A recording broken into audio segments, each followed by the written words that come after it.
Salut YouTube, on dit quoi? Bienvenue sur OVLA. C'est comment? J'espère que vous allez bien. Alors, aujourd'hui, j'ai décidé de faire un 2 en 1 sympatoche, relax et cool, ok? Car on réagit à 2 sketchs, yes, et 2 sketchs du même comédien.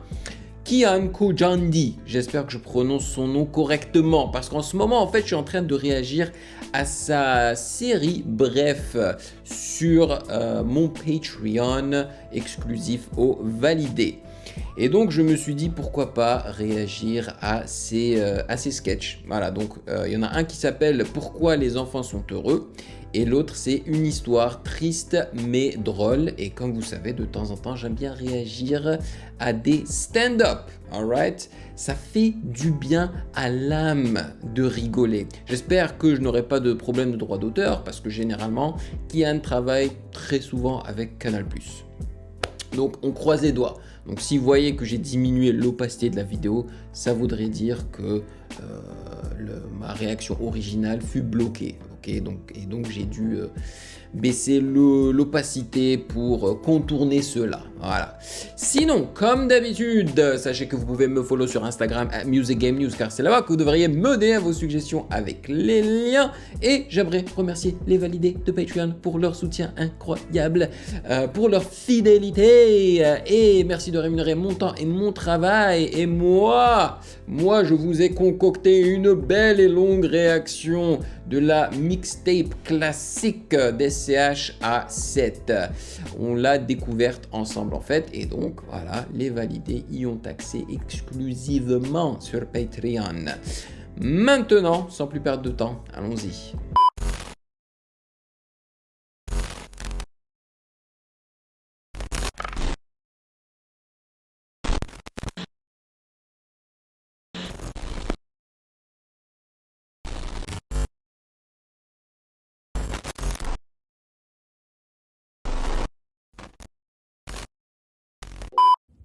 Donc maintenant je cours 2-3 fois par semaine et comme je vous disais ça me fait vachement de bien. Et je pense que c'est grâce à l'endorphine que je sécrète pendant l'effort.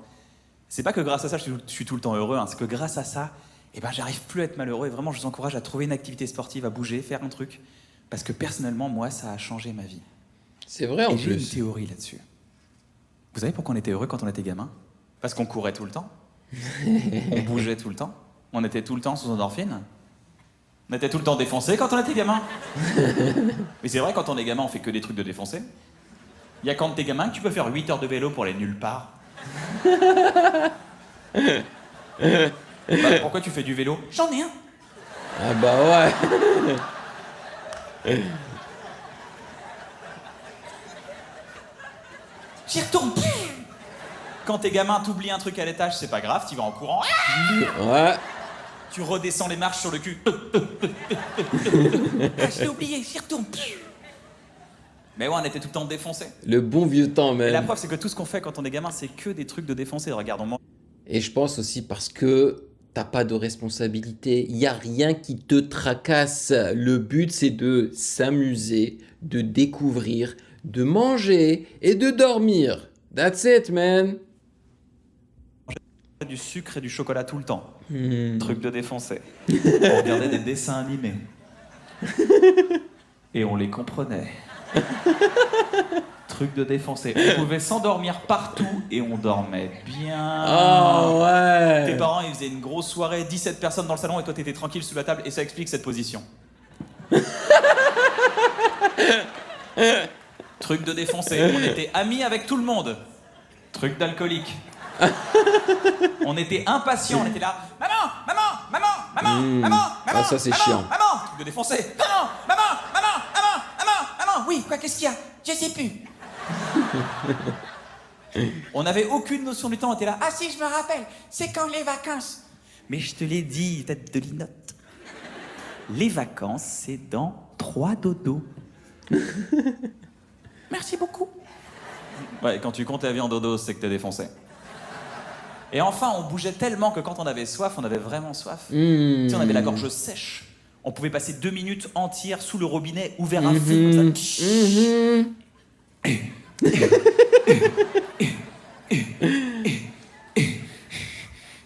Je vous jure, je ne sais pas c'est quand la dernière fois que j'ai extrêmement apprécié boire de l'eau. À mon avis, hein, c'est lorsque j'étais encore gamin et que je rentrais de l'école, tu sais, parce qu'après l'école, ben, on s'amusait, on courait partout, on se chamaillait et tout. Et donc quand je rentrais à la maison, là, je buvais de l'eau et c'était la meilleure chose au monde. J'arrive. C'est quand la dernière fois que t'as fait ça quand t'étais adulte? Quand t'étais défoncé, mon pote. Voilà. Nice. Hey, excellent. Franchement, c'est marrant. Eh ben, figurez-vous que c'est la première fois que je regarde un sketch, un stand-up de Kian Kojandi. Au départ, moi je pensais que c'était un acteur parce que moi je l'avais découvert lorsque j'étais beaucoup plus jeune avec justement la série Bref que je n'avais pas regardé en entier. Et en fait, c'est mes validés justement sur Patreon qui m'ont dit bah non, c'est un comédien lui à la base, il a des stand-up qui sont vraiment extraordinaires et tu devrais y réagir. Et c'est exactement ce que je suis en train de faire là. Donc là, nous allons passer à la seconde vidéo du jour, une histoire triste mais drôle. À présent, le Casino de Paris, je vais vous raconter une histoire sur un sujet qui est pas drôle, mais on va en rire tous ensemble. Vous êtes prêts? Ok, en fait, pendant que j'écrivais mon spectacle, j'ai perdu mon papa. Et je vous le dis tout de suite, ça va. Je suis pas là pour me plaindre. Au contraire, je suis là pour vous raconter cette histoire, pour vous montrer qu'on peut surmonter un deuil pareil et même trouver de la drôlerie dans un événement qui est tragique. C'est comment on appelle ça, un paradoxe? Une histoire triste mais drôle. Comment est-ce qu'elle peut être triste et drôle à la fois, tu vois? C'est un paradoxe, hein, c'est ça le terme qu'on utilise. Et non pas une... Parce que j'ai en tête un autre mot, c'est une oxymore.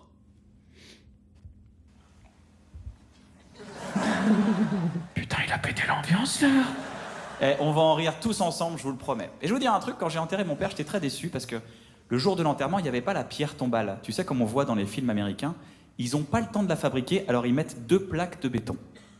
Et peu après son enterrement, je vais me recueillir sur sa tombe, enfin sur ces plaques de béton, et j'arrive au cimetière en même temps qu'une femme de ma génération, la trentaine. Et je sens que quand je rentre dans le cimetière, je sens que la femme me reconnaît. Parce que voilà, j'ai fait de la télévision, voilà, les gens me reconnaissent, des fois c'est cool d'être reconnu. Bon, des fois c'est pas cool d'être reconnu. Il y a des moments où c'est très cool d'être reconnu, par exemple, quand tu nais et que ton père te reconnaît, tu vois là c'est cool d'être reconnu. Là, j'avais pas envie d'être reconnu, donc je l'ignore, je me dirige vers les plaques de béton de mon père, et je m'aperçois que la femme me suit en fait. La connasse. J'arrive devant les plaques de béton de mon père, la femme s'arrête à quelques mètres de moi, et je commence à parler à mon père. Et c'est bizarre parce que moi je suis pas croyant. Moi je pense que quand t'es mort, bah t'es mort. Le seul moyen d'être éternel, c'est aujourd'hui. C'est maintenant, c'est dans les bonnes actions que tu fais aujourd'hui, les conseils que tu te donnes aux gens. Moi mon père il m'a donné plein de conseils, un jour il m'a dit un truc, ça a changé ma vie. Il m'a dit, Kian, mange des fruits. Et ça a changé ma vie, je chie beaucoup mieux. Hey. Bah oui, c'est très important. Hein. Un jour, mon père, il est venu me voir, il m'a fait « Hé, des fois tu parles... » Au lieu de bouffer des cochonneries après le repas, comme, je sais pas, du chocolat ou quoi, bah mange un fruit. Tu sais, c'est sucré, c'est bon, et c'est bon pour la santé, en vrai. À des gens, tu crois c'est les bons gens, en fait, c'est pas les bons gens. Rien compris ce qu'il a voulu dire. Tu sais, ce petit conseil à l'iranienne comme il savait faire. Mais en même temps, je peux pas lui en vouloir parce que c'est la première fois de sa vie qu'il avait des enfants à élever. What? Il est d'origine iranienne, Kian? Bon, après, avec un nom pareil, ouais, pas étonnant, mais je savais pas exactement d'où il venait, tu vois, ses origines. Et je sais que moi aussi, un jour, peut-être que j'aurai des enfants comme lui, et comme lui, je me lancerai dans des grandes phrases sur la vie devant eux, et faudra que je termine mes phrases. Sinon, mes enfants, ils seront en galère plus tard, t'imagines? Les enfants, venez voir votre vieux père. Vous savez, dans la vie, il y a des hommes, des femmes, et...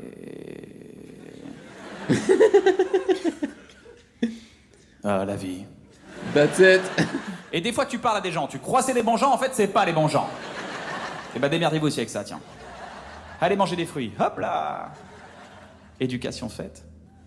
Et donc, je suis là devant les plaques de béton de mon père, la femme est derrière moi, je commence à parler à mon père, et vous savez quoi? Je l'imagine en face de moi, bienveillant, en bonne santé, avec un léger sourire. Il est là en train d'acquiescer à ce que je dis comme ça. Et je lui fais un petit bilan de ma vie, je fais voilà, papa, ça va bien en ce moment, je suis imposable. C'est sûr, il est riche. Oh, attends papa, je vais te montrer des photos de mon nouvel appartement. Donc je prends mon téléphone portable, tu vois, ça c'est ma chambre. Ça c'est mon salon. Ça c'est ma bite, pardon. Snapchat. Si vous avez rigolé à cette blague, c'est que vous êtes jeune.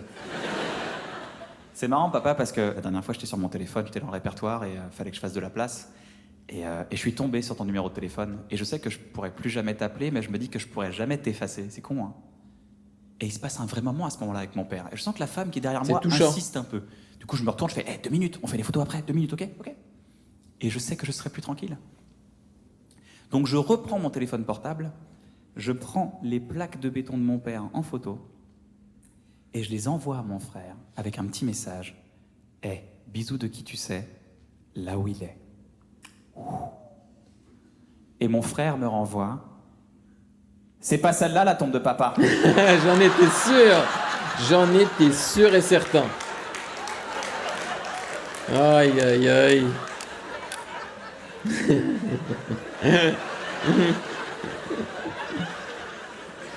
Il y a les mêmes plaques de béton 6 mètres plus loin. Et la femme derrière arrive, elle me fait « Vous connaissiez mon mari ?»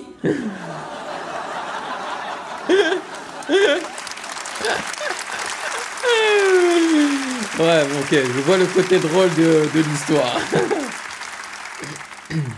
Et j'imaginais vraiment le mari de la femme en face de moi en train de faire « Mais pourquoi il me raconte tout ça ?»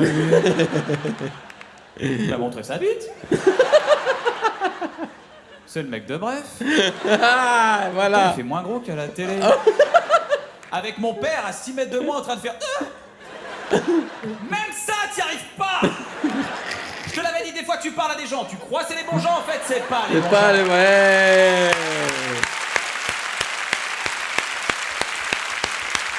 Yes, ok.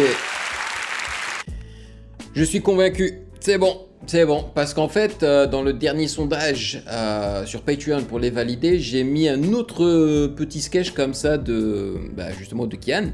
Mais je pense que dans le prochain sondage, je vais proposer le stand-up entier de Kian, qui est, je crois aussi, qu'on peut regarder sur YouTube. Là, j'ai été convaincu, il est rigolo.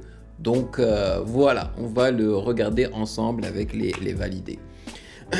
Donc c'est à votre tour de me dire dans les commentaires ce que vous en pensez de ce comédien, de ce stand-up comedian français. Est-ce que vous l'appréciez? Oui, non? Quel est votre comédien préféré? Jamel Debbouze, Paul Mirabel, Gad Elmaleh, je sais pas, hein, il y en a énormément. Voilà, merci de m'avoir rejoint comme d'habitude, et si vous avez apprécié cette vidéo, n'hésitez surtout pas à checker le reste de mes réactions juste là.